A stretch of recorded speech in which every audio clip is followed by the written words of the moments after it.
साँच्चै भ्रष्टाचारका विरुद्धमा लड्ने हो भने पार्टी पंक्ति दल सिद्धान्तभन्दा माथि उठेर कानुन बनाउन तयार हुनुहुन्छ भने ल आज म हेर्न चाहन्छु, हात खडा गर्नुहोस् न, ल गर्नुहोस् खडा। हुनुहुन्छ कोही? धेरै महिलाहरूलाई सुइसाइड गर्नलाई फोर्स गरेको छ मिडियाले।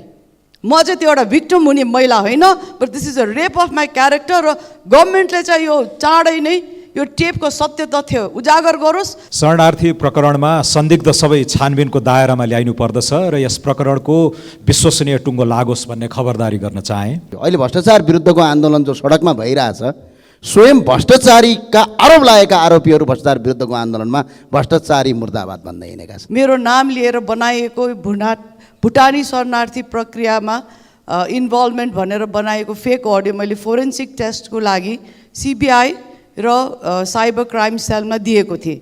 आज त्यो दर्ता गर्न पनि मानिएको थिएन। यहाँ साथीहरूले विश्वास गर्नुहुन्न होला, सत्तापक्षको यत्रो ठुलो नेताको श्रीमती भनेर 3 घण्टा लाग्यो त्यो दर्ता गराउन। पुराले ठिक्क कामले दिक्क भएको छ यो संसद। ल आज यो संसदमा सबै माननीयहरू हुनुहुन्छ। यो देशमा भ्रष्टाचारलाई निर्मूल बनाउने, कानुन बनाउने यदि कोही थलो हो भने यही सदन हो, तपाईँ हामी माननीयज्यू मात्रै हो। यहाँभन्दा अन्त कहीँ पनि ठाउँ छैन। फेक अडियो मेरो मात्रै बनेको होइन, अरूहरूको पनि बनेको छ, तर नाम मेरो मात्रै उच्चारण किन हुन्छ? वुमेनलाई पोलिटिक्समा आउँदाखेरि सबै कुरा हामीले बिहोर्न सक्नुपर्छ। म बिहोरिरहेको छु, तर सबैजनाको यो यस्तो किसिमको कदम सबै महिलाप्रति नगरियोस् यो देशमा। तिमी हेरे जस्तो गर्नु म देखे जस्तो गर्छु, तिमी खेदे जस्तो गर्नु म दौडे जस्तो गर्छु, यस्तो प्रवृत्तिले भ्रष्टाचारलाई न्यूनीकरण गर्दैन। निजी लाभका लागि सार्वजनिक पदको दुरुपयोग। तर नेपालमा यसको प्रभाव व्यापक छ, जुन आधारभूत विकास निर्माणमा हामी हरेक दिन देख्दछौँ। काण्ड मलाई पनि लागेको छ। हुन त हाम्रो देशका चेलीबेटीहरू रोज बेचबिखनमा परेका छन्। त्यसतर्फ पनि सरकारको ध्यानमा आकर्षित गर्न चाहन्छु। तपाईँहरू तयार हुनुहोस् ल। सुडान घोटाला काण्डको छानबिन गर्न, लाउडा घोटाला काण्ड छानबिन गर्न, चेज एयर काण्ड छानबिन गर्न, चाइना साउथ वेस्ट काण्ड छानबिन गर्न, एयरबस काण्ड छानबिन गर्न, वाइट बडीको छानबिन गर्न, 33 किलो सुन काण्ड छानबिन गर्न, एनसेललाई छानबिन गर्न, चमेलिया जलविद्युत आयोजनाको भ्रष्टाचार छानबिन गर्न, 4G काण्डको 4G टेलिफोन सेवाको काण्डलाई छानबिन गर्न, न्यारो बोडी ओम्नी अमेरिकाबाट आएको स्रोत नभएको 40 करोडको काण्ड, महराको टेप काण्ड, क्यान्टेनमेन्ट घोटालामा 8,460 जना लडाकुको, नामै नभएका लडाकुको अरबौं रुपियाँ वर्षौँसम्म हिनामिना गर्ने काण्ड, बुढी गण्डकीको जलविद्युत काण्ड, त्यति गरेर लाइसेन्स छपाई कमिसन काण्ड, ललिता निवास प्रकरण, नक्कली भुटानी शरणार्थी नेपाल ट्रस्टको जग्गाको प्रकरणमा तपाईँको काण्ड, सीसीटीभी फुटेज काण्ड, 25 मेगावाटको सोलर ठेक्का काण्ड, नेपालकै पहिलो जुट मिलको तपाईँको जग्गाको प्रकरण काण्डमा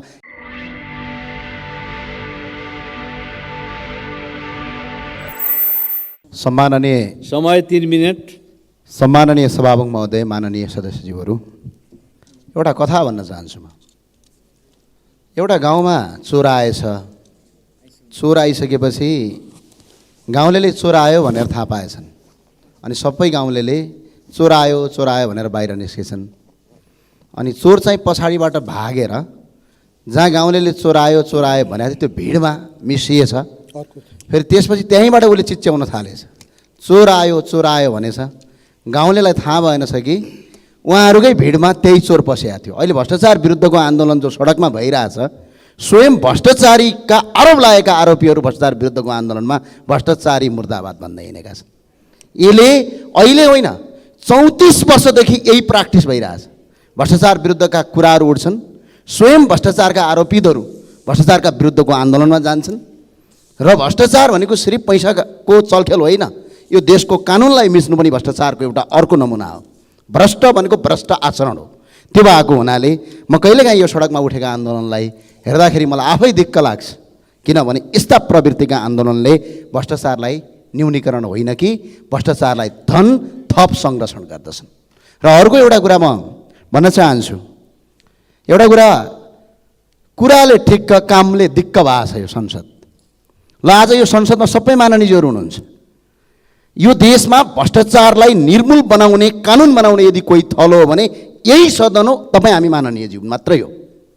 यहाँभन्दा अन्त कहीँ पनि ठाउँ छैन। तर भ्रष्टाचारलाई निर्मूल पार्नका लागि अहिले बन्दै गरेको कानुन या बनिसकेको कानुनलाई पनि म्याद हदबन्दी भनेर 5 वर्ष मात्रै तपाईँको छानबिन गर्न पाउने भनेर यही सदनबाट गएछ। हामी सडकमा होइन कि यही सदनमा के तपाईँहरू तयार हुनुहुन्छ? म आज नाम भन्न चाहन्छु। ल, तयार हुने हो भने तपाईँहरू तयार हुनुहोस्। ल, सुडान घोटाला काण्डको छानबिन गर्न, लाउडा घोटाला काण्ड छानबिन गर्न, चेज एयर काण्ड छानबिन गर्न, चाइना साउथ वेस्ट काण्ड छानबिन गर्न, एयरबस काण्ड छानबिन गर्न, वाइट बडीको छानबिन गर्न, 33 किलो सुन काण्ड छानबिन गर्न, एनसेललाई छानबिन गर्न, चमेलिया जलविद्युत आयोजनाको भ्रष्टाचार छानबिन गर्न, 4G काण्डको 4G टेलिफोन सेवाको काण्डलाई छानबिन गर्न, न्यारो बोडी ओम्नी अमेरिकाबाट आएको स्रोत नभएको 40 करोडको काण्ड, महराको टेप काण्ड, क्यान्टेनमेन्ट घोटालामा 8,460 जना लडाकुको नामै नभएका लडाकुको अरबौँ रुपियाँ वर्षौँसम्म हिनामिना गर्ने काण्ड, बुढी गण्डकीको जलविद्युत काण्ड, त्यति गरेर लाइसेन्स छपाई कमिसन काण्ड, ललिता निवास प्रकरण, नक्कली भुटानी शरणार्थी नेपाल ट्रस्टको जग्गाको प्रकरणमा तपाईँको काण्ड, CCTV फुटेज काण्ड, 25 मेगावाटको सोलर ठेक्का काण्ड, नेपालकै पहिलो जुट मिलको तपाईँको जग्गाको प्रकरण काण्डमा के तपाईँहरू साँच्चै भ्रष्टाचारका विरुद्धमा लड्ने हो भने पार्टी पङ्क्ति दल सिद्धान्तभन्दा माथि उठेर कानुन बनाउन तयार हुनुहुन्छ भने ल आज म हेर्न चाहन्छु, हात खडा गर्नुहोस् न। ल, गर्नुहोस् खडा। हुनुहुन्छ कोही? त्यही भए हुनाले मैले अहिले पनि भन्न चाहन्छु, यसो नगरौँ। कृपया तिमी हेरे जस्तो गर्नु म देखे जस्तो गर्छु, तिमी खेदे जस्तो गर्नु म दौडे जस्तो गर्छु। यस्तो प्रवृत्तिले भ्रष्टाचारलाई न्यूनीकरण गर्दैन। भ्रष्टाचारलाई न्यूनीकरण गर्ने, भ्रष्टाचार गर्नेहरूलाई 3 पुस्ते सम्पत्ति हरण गर्ने आजीवन कारावास ठोक्ने कानुन यही सदनबाट आजका दिनबाट पार्टी पङ्क्ति सिद्धान्त नम्बर लागू गरौँ। हामीले कानुन बनाएर त्यसपछि कारबाही गर्न कसले रोक्छ? कसैले रोक्दैन। त्यही भएर सडक आन्दोलनभन्दा संसद आन्दोलन गरौँ, संसदमा एकजुट भएर अगाडि बढौँ। म यही भन्न चाहन्छु। र साथसाथै सम्पूर्ण माननीयज्यूहरू अनुरोध छ। मुक्ज्यू, आज म यहाँ उपस्थित भएको त सबैले देखिरहनु भएकै होला। म फिजिकल फर्ममै यहाँ छु र म यसबाट के पनि भन्न चाहन्छु भने हाम्रो देशमा फेक न्युज र फेक मिडियाको चाहिँ एउटा पराकाष्ठै पुगिसकेको रहेछ। मैले त्यति सोसियल मिडियामा एक्टिभ छैन, तर यो देख्दा चाहिँ मलाई के लाग्यो भने हाम्रो देशमा हुने फेक मिडियाको चाहिँ कुनै न कुनै किसिमले यसमा सरकारको सुपरभिजन हुनु पर्यो। एउटा त्यो पोइन्ट हो। सेकेन्ड पोइन्ट म के भन्न चाहन्छु भने मैले 6 दिन अगाडि यस्तै अर्को फेक अडियो मेरो नाम लिएर बनाइएको भुटानी शरणार्थी प्रक्रियामा इन्भल्भमेन्ट भनेर बनाएको फेक अडियो मैले फोरेन्सिक टेस्टको लागि CBI र साइबर क्राइम सेलमा दिएको थिएँ। आज त्यो दर्ता गर्न पनि मानिएको थिएन। यहाँ साथीहरूले विश्वास गर्नुहुन्न होला, सत्तापक्षको यत्रो ठुलो नेताको श्रीमती भनेर 3 घन्टा लाग्यो त्यो दर्ता गराउन र त्यसको पनि म जवाब गृह मन्त्रालयबाट सिक गर्न चाहन्छु। किन यो अलमल किन थियो त दर्ता गर्न? र 6 दिन हुँदा पनि यो फेक हो कि होइन भनेर किन बताउन सकेको छैन? र अरू जस्तै म त झनै आतुर छु, किन फेक अडियो मेरो मात्रै बनेको होइन, अरूहरूको पनि बनेको छ, तर नाम मेरो मात्रै उच्चारण किन हुन्छ? मलाई साँच्चै भन्ने हो भने एज अ वुमन यो एउटा क्यारेक्टर असासिनेसन होइन, this is a rape of my character. र म यो चाहिँ एकदम कडाइका साथ भन्छु, वुमेनलाई पोलिटिक्समा आउँदाखेरि सबै कुरा हामीले बिहोर्न सक्नुपर्छ। म बिहोरिरहेको छु, तर सबैजनाको यस्तो किसिमको कदम सबै महिलाप्रति नगरियोस् यो देशमा। योभन्दा अगाडि पनि धेरै महिलाहरूलाई सुइसाइड गर्नलाई फोर्स गरेको छ मिडियाले। म चाहिँ त्यो एउटा भिक्टिम हुने महिला होइन, but this is a rape of my character. र गभर्मेन्टले चाहिँ यो चाँडै नै यो टेपको सत्य तथ्य उजागर गरोस् र अरू जतिजनाको पनि नाम आएको छ त्यो को चाहिँ दोषी हो को चाहिँ होइन यो चाहिँ प्रश्नका साथ आउनुपर्छ। किन सबैजना एउटै ब्रसले पेन्ट भएको हुन्न। मान्छेले आफ्नो आफ्नो राय हुन्छ, कसलाई मनपर्छ कसलाई मन पर्दैन, द्याट्स यो पर्सनल बिजनेस। तर कसैको क्यारेक्टर असासिनेसन गर्ने भन्दा अगाडि 1000 चोटि सोच्न चाहिँ म अनुरोध गर्न चाहन्छु। र जुन यो भुटानी नक्कली भुटानी शरणार्थी एउटा यो काण्ड छ, यो देशको लागि सबभन्दा लज्जास्पद काण्ड मलाई पनि लागेको छ। हुन त हाम्रो देशका चेलीबेटीहरू रोज बेचबिखनमा परेका छन्, त्यसतर्फ पनि सरकारको ध्यानमा आकर्षित गर्न चाहन्छु। र कस्तो परिस्थिति होला त हाम्रो देशको, आफ्नो नागरिकता भएकोहरूले पनि त्यागेर म चाहिँ अर्को देशको नागरिक भनेर जान बाध्यता हुने सिचुएसन तिनीहरूको कस्तो होला? त्यो कुरालाई पनि हामीले एड्रेस गर्नुपर्छ। यो मात्रै खालि यो पार्टी राम्रो कि त्यो पार्टी राम्रो, यो ठुलो कि त्यो ठुलो भनेर यहाँ कोही हामी ठुलो हुने छैनौँ। देशको लागि हामीले काम गरेर देखाउँ र यो जुन ह्युमन ट्राफिकिङको एउटा यो ग्लोबल एउटा पेन्डेमिकै जस्तो छ, यसमा नेपालको एउटा नराम्रो नाम छ। यहाँबाट धेरै चेलीहरू ट्राफिक भएर जान्छन्। त्यसको लागि चाहिँ म शाहमुखज्यूलाई आग्रह गर्न चाहन्छु कि हामीले एउटा स्पेसल कमिटी अन ट्राफिकिङ बनाऊँ र जति पनि ट्राफिकर्सहरू नेपालमा एक्टिभ छन् त्योभन्दा राम्रो काम सरकारले गरेर देखाओस्, किन हामीले रोक्न सक्छौँ। तर हाम्रो कुनै त्यतातिर इन्टेन्सन नै देखिन्न। सम्मानित श्रमको राम्रो व्यवस्था गरौँ र यो एक्सप्लोइटेटिभ श्रममा जाने जुन चाहिँ एउटा हाम्रो कन्ट्रीमा ट्रेन्ड छ त्यसलाई चाहिँ रोक्न पनि म अनुरोध गर्न चाहन्छु। र अन्तमा फेरि पनि यो भुटानी शरणार्थी केसको जुन फेक टेप मेरो नाममा बनाइएको थियो त्यसको सत्य तथ्य चाहिँ चाँडै नै उजागर गर्न म भन्दा आतुर कोही छैन। यो केसलाई यसको यो फाइनल रिपोर्ट आओस् भनेर यसको लागि म फेरि पनि आग्रह गर्दै आफ्नो भनाइ राख्न दिनुभएकोमा धन्यवाद भन्न चाहन्छु। धन्यवाद। माननीय सदस्य श्री रघुजी पन्त, समय 7 मिनेट। त्यस पछाडि माननीय सदस्य देवेन्द्र पौडेल। सम्माननीय सभामुख महोदय, शरणार्थी प्रकरणमा संदिग्ध सबै छानबिनको दायरामा ल्याइनु पर्दछ र यस प्रकरणको विश्वसनीय टुङ्गो लागोस् भन्ने खबरदारी गर्न चाहे। भ्रष्टाचारको एउटा शास्त्रीय परिभाषा छ निजी लाभका लागि सार्वजनिक पदको दुरुपयोग। तर नेपालमा यसको प्रभाव व्यापक छ, जुन आधारभूत विकास निर्माणमा हामी हरेक दिन देख्दछौँ। मेरो निर्वाचन क्षेत्र तनहुँ 1 मा दर्जनौँ ठुला विकासका आयोजनाहरू अलपत्र छन्। चन्द्रावती सम्जुर पोखरी छाप सडक ठेक्का लागेर पनि 3-4 वर्षदेखि काम हुन सकेको छैन। घुमाउने र सराङघाटका पुलहरू टेन्डर लागेर पनि अगाडि बढेका छैनन्। दमौली, केशवटार र सुखौरा खण्ड पनि हेलचक्र्याइले 4 वर्षदेखि अलपत्र छ। भ्रष्टाचारले सडक नबन्ने मात्र होइन, बनेका सडक पनि सुरक्षित छैनन्। हालै बन्दीपुर गाउँपालिकामा एउटा भीषण दुर्घटना भयो जहाँ मेरा प्रिय भुजेल दाजुभाइहरूको ठुलो सङ्ख्यामा मृत्यु र हताहती भयो। मलाई लाग्छ अब एउटा राष्ट्रिय भौतिक विकास प्राधिकरणको औचित्यमा हामीले बहस सुरु गर्नुपर्नेछ। धन्यवाद। सभामुख महोदय, म आज आफ्ना पुराना मित्र, प्रजातान्त्रिक आन्दोलनका एकजना नेता, लेखक, सम्पादक र नेपाली काङ्ग्रेसको इतिहासको प्रारूप भन्ने दुईठेली महत्त्वपूर्ण कृतिका लेखक श्री पुरुषोत्तम बस्नेतप्रति हार्दिक श्रद्धाञ्जली व्यक्त गर्न चाहन्छु। उहाँको निधनमा नेपालले एक निष्ठावान लोकतान्त्रिक योद्धा गुमाएको छ। उहाँका परिवारजनप्रति संवेदना पनि व्यक्त गर्न चाहन्छु। अर्को एउटा कुरा सुन्दा पनि बडा नरमाइलो लाग्यो। सत्तारूढ गठबन्धनको सबभन्दा ठुलो पार्टीको सांसदले पुलमुनि गएर अनसन बसेर संसद चलिरहेको बेला संसदमा अनुपस्थिति देखाउनु आफैमा बडा नमिठो घटना हो। म यो घटनाप्रति चिन्ता व्यक्त गर्न चाहन्छु। अनसन बस्ने सांसदप्रति आफ्नो ऐक्यबद्धता व्यक्त गर्न चाहन्छु। सभामुख महोदय, म अब आफ्नो मूल विषयमा आउँछु। आज बिहान म 24 गतिको कान्तिपुर र यो जेठ महिनाको हिमालमा कनक दीक्षितको लेख पढिरहेको थिएँ। त्यो दुईटा मलाई बडा कनेक्टेड लाग्यो। केही समय अगाडि हाम्रो यही सांसदका माननीय सांसद गृहमन्त्री रवि लामिछाने गृहमन्त्री हुनुभएको बेलामा नेसनल आइडी सम्बन्धी एउटा ठेक्का सरकारले रद्द गर्यो। त्यो रद्द गर्नुका विभिन्न कारणमध्ये एउटा कारण के दिएको थियो भन्दाखेरि त्यो ठेक्का दिँदाखेरि नेपालको एउटा चाहिँ नेसनल आइडीमा रहेका नामहरू लगायत गोपनीय जानकारीहरू विदेशीको हातमा जान्छ भनेर तर्क दिएको थियो। त्यो तर्क मलाई पनि उचित लागेको थियो।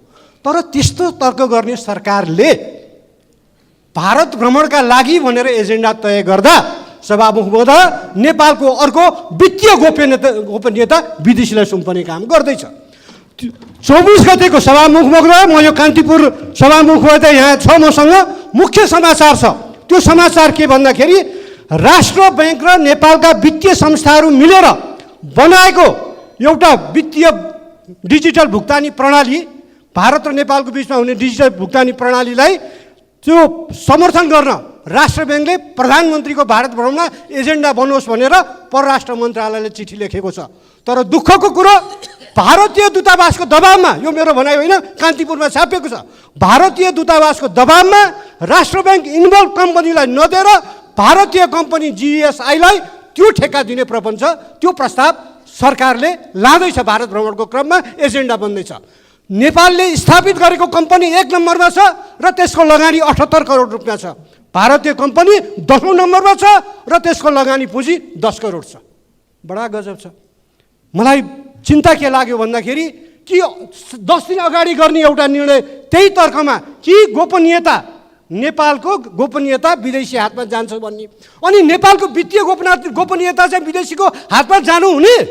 नेपालको कम्पनी हुँदाहुँदै, राष्ट्र ब्याङ्क इन्भल्भ भएको कम्पनी हुँदाहुँदै प्रधानमन्त्रीले त्यो आग्रहलाई लत्याएर यो एजेन्डा बनाइयोस् भनेर परराष्ट्रलाई राष्ट्र ब्याङ्कले चिठी लेखेको छ।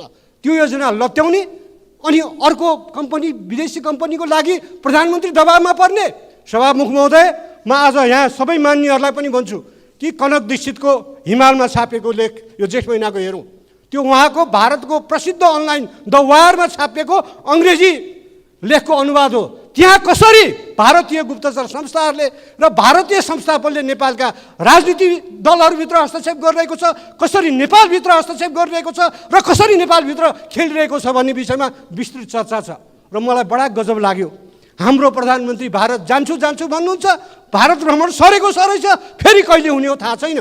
तर नेपालको प्रधानमन्त्रीलाई भारत आउन नदिएर पर्खाइराख्दाखेरि राजालाई चाहिँ उत्तर प्रदेशमा स्वागत गरिएको छ र त्यो स्वागत गर्ने सन्दर्भमा त्यहाँका मन्त्री, मुख्यमन्त्री र मन्त्रीहरूले, नेताहरूले जे बोलेका छन् त्यो अत्यन्त आपत्तिजनक छ।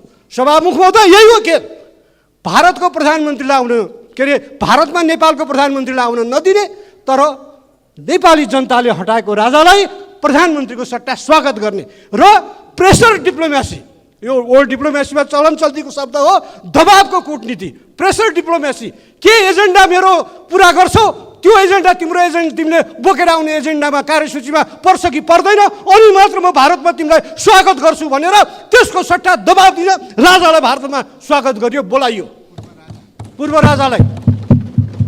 त म भन्छु सभामुख महोदय, म प्रधानमन्त्रीलाई आग्रह गर्न चाहन्छु, यो प्रेसर डिप्लोमेसीमा नेपालको सरकार पर्नु हुँदैन, नेपालको प्रधानमन्त्री पर्नु हुँदैन। हाम्रा पुर्खाले यो मुलुक, म गर्वका साथ भन्छु, 3500 वर्षको इतिहास भएको यो मुलुक आजसम्म कहिले पनि पराधीन भएको छैन। तर आजको भारत त ब्रिटिसले एकीकरण गरिदिएको सन् 1947 पछि बनेको भारत हो। भारतको इतिहास पढौँ हामी, त्यहाँ एकीकरण हुने बेलासम्म पनि झन्डै 500 साढे 500 राजा रजौटा थिए। तर पृथ्वीनारायण शाहले एकीकरण गरेको यो मुलुक, त्योभन्दा अगाडि मल्लहरूले एकीकरण गरेको यो मुलुक, त्योभन्दा अगाडि लिच्छवीहरूले एकीकरण गरेको यो मुलुक आजसम्म स्वतन्त्र छ। त्यसैले यो स्वतन्त्र देशको प्रधानमन्त्रीले भारत भ्रमणमा जाँदा देशका एजेन्डाहरू के हुन्, राष्ट्रका एजेन्डाहरू के हुन्, नेपाललाई चाहिएको कुरा के हो, त्यो दबावमा पर्नुपर्छ। बडा दुःखका साथ भन्नुपर्छ सभामुख महोदय कि नेपालको असंलग्न परराष्ट्र नीतिले आफ्नो सन्तुलन गुमाउँदै जान थालेको छ, असन्तुलित हुन थालेको छ हाम्रो परराष्ट्र नीति। हाम्रो परराष्ट्र नीति कहिले यता ढल्किन्छ, कहिले उता ढल्किन्छ। देशको स्वाभिमान, देशको आर्थिक आत्मनिर्भरता र आर्थिक स्वतन्त्रता, त्यसलाई ध्यानमा राखेर, मुलुकको स्वाभिमानलाई ध्यानमा राखेर, देशको सार्वभौमसत्ता र भौगोलिक अखण्डतालाई ध्यानमा राखेर, लिपुलेक, कालापानी र लिम्पियाधुरा फिर्ता गर्ने कुरालाई ध्यानमा राखेर, हाम्रो सीमाको सुरक्षा गर्ने कुरालाई ध्यानमा राखेर, हाम्रो आर्थिक स्वाभिमानलाई ध्यानमा राखेर प्रधानमन्त्रीको भारत भ्रमण सफल होस्। कहिले हुन्छ थाहा छैन, सरै छ, तर पनि त्यो भ्रमणको म सफलताको कामना गर्न चाहन्छु र भारत भ्रमणको क्रममा नेपालको शिर निहुराउने, नेपाललाई अप्ठ्यारोमा पार्ने, नेपालको स्वाभिमान गिराउने कुनै पनि एजेन्डा प्रधानमन्त्रीको कार्यसूचीमा, भ्रमणको कार्यसूचीमा नरहोस्। धन्यवाद। मान्य सदस्य श्री देवेन्द्र पौडेल, समय 7 मिनेट। त्यसपछि मान्य सदस्य गणेश पराजुली। सम्माननीय सभामुख महोदय, यति बेलाको अर्थ प्रणाली निकै जटिलतामा, निकै अप्ठ्यारोमा पुगेको छ। यसै प्रसङ्गसँगै देशमा भ्रष्टाचारका विषयहरूमा हामी गम्भीर समीक्षा, छलफल, बहस र आम जनताको भावना प्रकट भएको विशेष अवस्थामा हामी प्रवेश गरेका छौँ। सम्माननीय सभामुख महोदय, हामी देशको अर्थ प्रणाली सुधार गर्ने र लयमा ल्याउने प्रक्रियामा अगाडि बढेका छौँ। चालु 9 महिनामा व्यापार घाटा 17.1% रहेको छ। राजस्व लक्ष्य कुल 14 खर्ब 3 अरब मध्ये 60% पनि नपुग्ने देखिन्छ। आर्थिक वृद्धि चालु वर्षमा आधारभूत मूल्यमा 2.16% र उत्पादनको मूल्यमा 1.86% भएको देखिन्छ। पुरानो ऋणीको सावा ब्याज तिर्न पनि थप ऋण ल्याउनु पर्ने अवस्था सिर्जना भएको छ। दाताहरूबाट अपेक्षा गरिएको 55 अरब मध्ये 9% मात्रै आएको देखिन्छ र यो देशको चाहिँ अवस्था हो। निजी क्षेत्रले मात्रै 70% रोजगारी, 82% आर्थिक उत्पादकत्व र 85% बैंकिङ लगानी, सार्वजनिक यातायातमा मात्रै 98% लगानी गरेर देशको यो अहिलेको चाहिँ अवस्थामा आर्थिक क्षेत्रमा टेवा पुर्याएको हामी पाउँछौँ। र यति बेला मिटर ब्याजीको अवस्था, यति बेला व्यवसायीको अवस्था, यति बेला ब्याङ्कबाट लोन लिएका नागरिकहरूको अवस्था जटिल बनेको छ। र यही अवस्थामा यति बेला हामी सबैले सुनेको यो खास गरी यो नेपाली नागरिकलाई विदेशी बनाएर, नेपाली नागरिक त पनि विदेशी बनाएर अर्को देशमा पठाउने गम्भीर प्रकारको घटना सार्वजनिक भएको छ। र यो घटनामा कतिपय मान्यहरूले यहाँ सरकारको बारेमा प्रश्न उठाउनु भएको छ। मैले त सरकारलाई हार्दिक धन्यवाद दिन चाहन्छु। राम्रो काम गरेको बेलामा इमान्दारितापूर्वक समर्थन गर्न डराउनु हुँदैन। यो भ्रष्टाचारको विषय पक्ष र प्रतिपक्षको विषय होइन, यो साझा हामी नागरिकहरूको नेपालको साझा विषय हो। के नेपाल सुशासन नभएको देश हो? सम्माननीय सभामुख महोदय, के न्याय लुटिएको देश हो? के चाहिँ कानुन मरेको देश हो? जिम्मेवारी समाप्त भएको देश हो? दायित्व गुमनाम भएको देश हो र जवाबदेहिता नभएको देश हो र सम्माननीय सभामुख महोदय, यदि यी विषयहरूको प्रत्याभूति दिलाउने देशको रूपमा हामी परिचित हुनु छ भनेदेखि भ्रष्टाचारको यो अभियानमा हामी साझा सङ्कल्पका साथ अगाडि बढ्न जरुरी छ। आरोप प्रत्यारोप होइन, एउटा विषयको छानबिन चलिरहेका बेलामा अर्को विषय उठाइदिएर सम्पूर्ण मान्यजीहरूसँग म विषय अनुरोध गर्न चाहन्छु, त्यस प्रकारले विषयान्तर नगरौँ। अहिले यति बेला भुटानी शरणार्थीहरूको विषय गम्भीरतापूर्वक उठेको छ। सबै मिलेर यो खास गरी 875 जनासित सम्बन्धित रहेको यो विषयमा सत्य तथ्यलाई एउटा निष्कर्षमा पुर्याउनुको निम्ति सरकारलाई, हामी सबैले सम्बन्ध निकायहरूलाई सहयोग पुर्याउनु पर्ने यति बेलाको हामी सबैको साझा कर्तव्य र दायित्व हो। किनभने यो विषयका कारणले भुटानमा रहेका, त्यहाँबाट साँच्चीकै शरणार्थी भएकाहरू त यसै पनि लज्जित बनेका छन्। त्यसको साथसाथै अमेरिका जस्तो देश पनि हाम्रो देशले के गरिरहेका छ भन्ने कुराको निकै चाहिँ नकारात्मक चित्रण लिएर अमेरिका जस्तो हाम्रो मित्रराष्ट्र पनि पक्कै पनि चासोको रूपमा हेरेको हामी पाउँछौँ। नजिकका भारत र चीन जस्ता देशहरू जसले अहिलेको विश्वमा आर्थिक हिसाबले पनि अरू कयौँ हिसाबले प्रगति गर्दै अगाडि बढेका छन्। ती दुईटा छिमेकी देशको बिचमा हामी छौँ र हामीले हाम्रो देशको राष्ट्रियता, हाम्रो देशको सार्वभौमिकतालाई मध्यनजर गर्दै यस प्रकारका घटनाहरूलाई हामीले ठिक ढङ्गले ल्यान्डिङ गर्नुपर्ने अवस्था रहेको छ।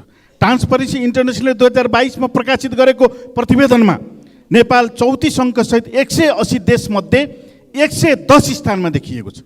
यो गम्भीर हो र यसले पनि के कुरो देखाउँछ भनेदेखि हामीले यो क्षेत्रमा सामूहिक सङ्कल्प गरेर अगाडि बढ्नुपर्ने, सामूहिक रूपमा दोषारोपण गर्ने होइन, हामी मिलेर चाहिँ अगाडि बढ्नुपर्ने कुरा यो चाहिँ तथ्याङ्कले पनि प्रष्ट गरेको छ। राजनीतिक नेतृत्व र प्रशासनप्रति नै एक प्रकारको वितृष्णा पैदा भएको छ। भर्खरै बोल्ने मान्यहरूले पनि केही विषयहरू उठाउनु भयो।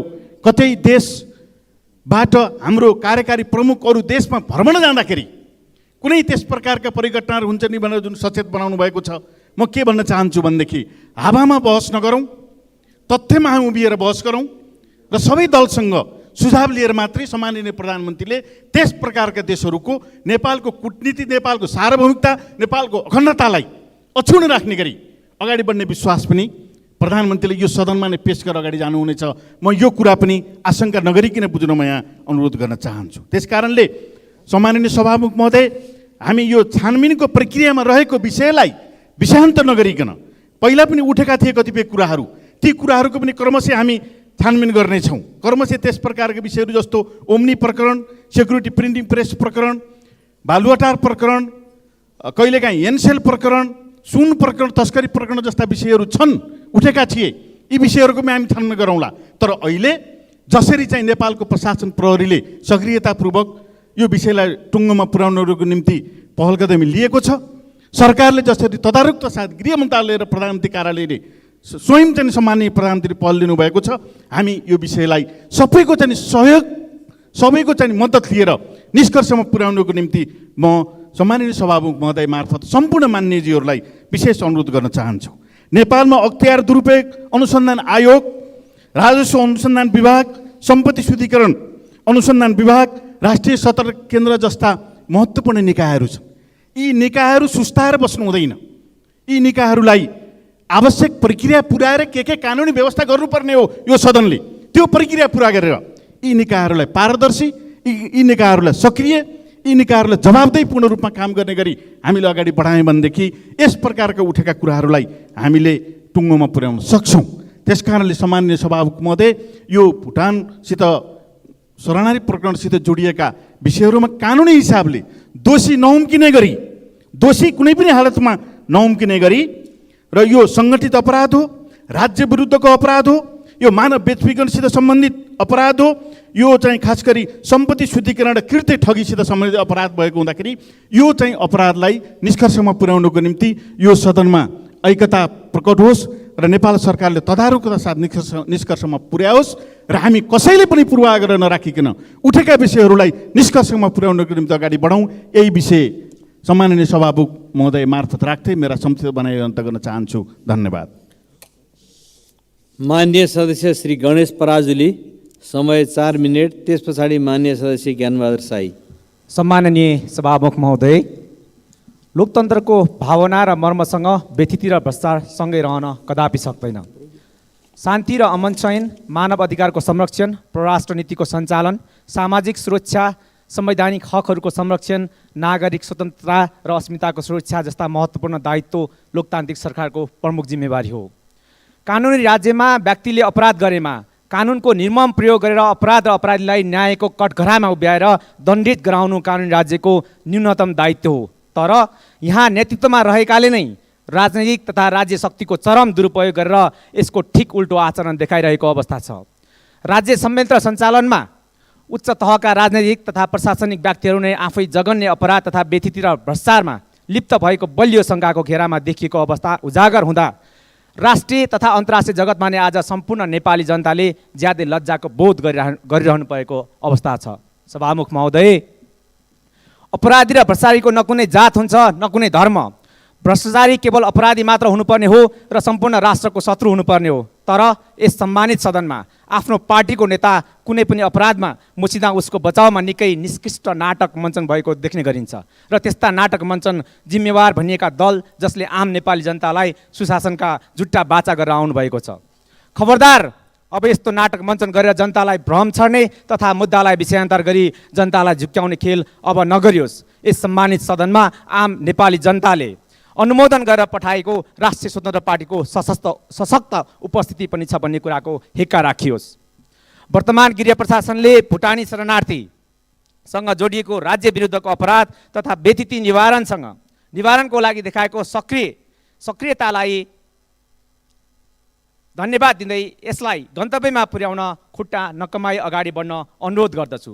तर अझै पनि शङ्कास्पद उच्च ओहदामा रहेका सबै व्यक्तिहरूको अनुसन्धान गर्नमा, पक्राउ गर्नमा अलमल र ढिलासुस्ती भइरहेको महसुस गरिरहेको वर्तमान अवस्थालाई अनुसन्धान गर्नमा, पक्राउ गर्नमा र अलमल र ढिलासुस्ती भइरहेको महसुस गरिरहेको वर्तमान अवस्थालाई चिर्दै आम नागरिकलाई विश्वास दिलाउनु अनुसन्धानमा संलग्न प्रहरी अधिकृतहरूको जिम्मेवारी हो। सदा चाहिँ यतिखेर राष्ट्र सेवक नेपाल प्रहरीलाई आम नेपालीको साथ रहेको छ, सँगसँगै मेरो पार्टीको पनि पूर्ण साथ रहेको, सहयोग रहेको जानकारी गराउँदछु। तसर्थ हिम्मतका साथ अगाडि बढ्न, दायाँ बायाँ नहेर्न, कर्तव्य निर्वाह गर्न, माथिकाहरूको आदेश नफर्कन, अनुसन्धान र अभियोजन गर्न अधिकृतहरूलाई दह्रो पाइला टेक्न अनुरोध गर्दछु, आग्रह पनि गर्दछु। सभामुख महोदय, आफ्नै देशका नागरिकलाई नागरिकता च्यात्न लगाएर अनागरिक बनाएर नक्कलै भुटानी शरणार्थीको नाउँमा तेस्रो देशमा बेच्न ठुलो धनराशि असुल्न उद्धत तस्करहरू, ठगहरू जोसुकै हुन् त्यस्ता संलग्न अभियुक्तहरूलाई कानुनी कठघरामा ल्याएर दण्डित गर्न मौजुदा कानुनमा कुनै कमी नरहेको हुँदा आम जनतालाई भरोसा हुने गरी कानुनी राज्यको आभास गराउन अब कुनै पनि बहानामा ढिला गरिनुहुन्न।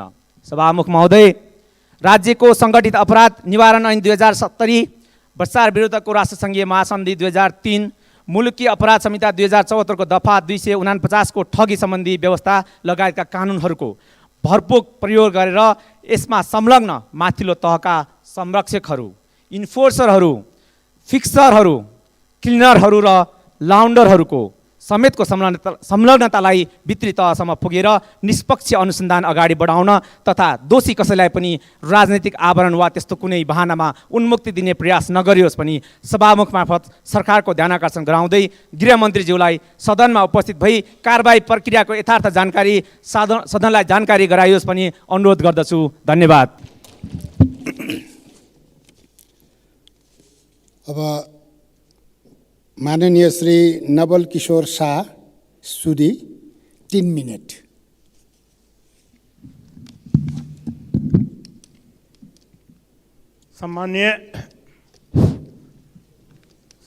सम्माननीय सभामुख महोदय, अब 3 मिनट त अलि एकदम कम समय भयो, तर पनि ठिकै छ। कुन विषयमा बोलौँ? मलाई त लाग्छ अहिले जुन हामीहरूको सांसद सदस्यको हैसियतले यति ठुलो भ्रष्टाचारको सम्बन्धमा बोल्दाखेरि म पहिला आफ्नो देशप्रति धेरै आनन्दित थिएँ। मेरो देश नेपाल सम्पूर्ण विषयमा कुनै पनि यस्तो विषय छैन जसमा नेपालको कहीँ सानी छ। दुनियाँमा यस्तो कुनै पनि देश छैन। यो संसारको सर्वोत्कृष्ट देश हो र म यसको नागरिक, यसको सबैभन्दा शक्तिशाली सांसदको सदस्य छु भन्ने एउटा सम्मान बोध गर्दथे। तर 2 महिनाको जुन अनुभव भएको छ, किनभनेदेखि म पहिला तपाईको प्रतिनिधि सभामा आएको छु। यो भन्दा म प्रदेशमा थिएँ र प्रदेशमा सामाजिक विकास मन्त्री हुँदाखेरि 5 सालसम्म सायद 7 प्रदेशमा एक्लै म थिएँ।